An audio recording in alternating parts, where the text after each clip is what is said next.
सेवा करते हुए भी हम संसार को ये देखें, संसारो दुहेउ, संसार कैसा है? दुख का हेतु है। दुख फलो, संसार के कामों में पड़ोगे तो दुख का ही फल मिलेगा। दुस्से दुख रूवो या, और हमें बहुत दुस्से दुखों को सहना पड़ता है। इसलिए अगर हम संसार के कोई भी काम कर रहे हैं तो ये सोच करके करें, संसार के काम तो दुख के काम है, लेकिन संसार में सेवा का जो काम है वो दुख से दूर रहने का काम है। अब ये दोनों चीजें जिस व्यक्ति के अंदर आ जाएंगी उसी को समझदार व्यक्ति कहा जाएगा। वही व्यक्ति भीतर से धर्म के साथ होगा और वही व्यक्ति अपने जीवन में सब कुछ करने के बावजूद भी सुखी होगा, दुखी नहीं होगा। दुख का हेतु नहीं होना चाहिए, क्योंकि दुख के हेतु से आपको दुख के ही फलों की प्राप्ति होगी। जैसा कारण होगा वैसा ही कार्य होगा। और कारण क्या है? ममत्व भाव कारण है।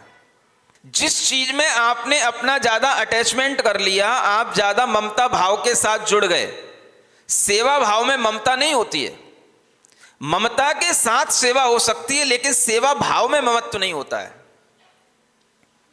सेवा करने का मतलब है कि हम सिर्फ लोगों के हित में काम कर रहे हैं, हमें किसी से कोई ममत्व नहीं है।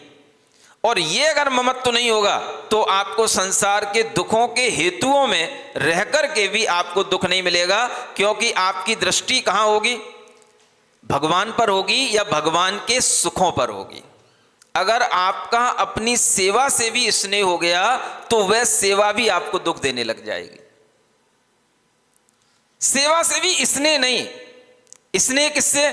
स्नेह केवल उस सुख से जो हमें सेवा से मिलता है। अगर आपको सेवा से स्नेह हो गया तो क्या होगा? जब तक आपको सेवा करने को मिल रही है तब तक आप सुखी महसूस करोगे, और जब सेवा करने को नहीं मिलेगी, मान लो हम कहीं अपाहिज हो गए, कोई हमारे सामने ऐसी दुर्घटना घट गई, अब हम सेवा नहीं कर पा रहे हैं, तो अब क्या करोगे? अब दुखी हो जाओगे।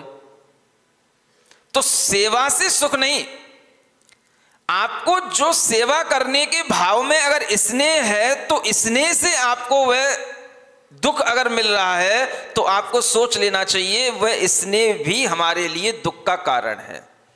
सेवा मात्र। तो सेवा में क्या होगा?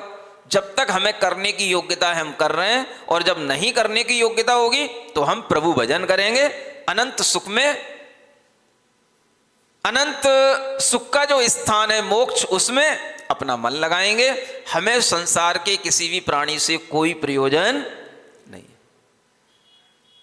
ये जिंदगी को सही ढंग से जीने का तरीका है।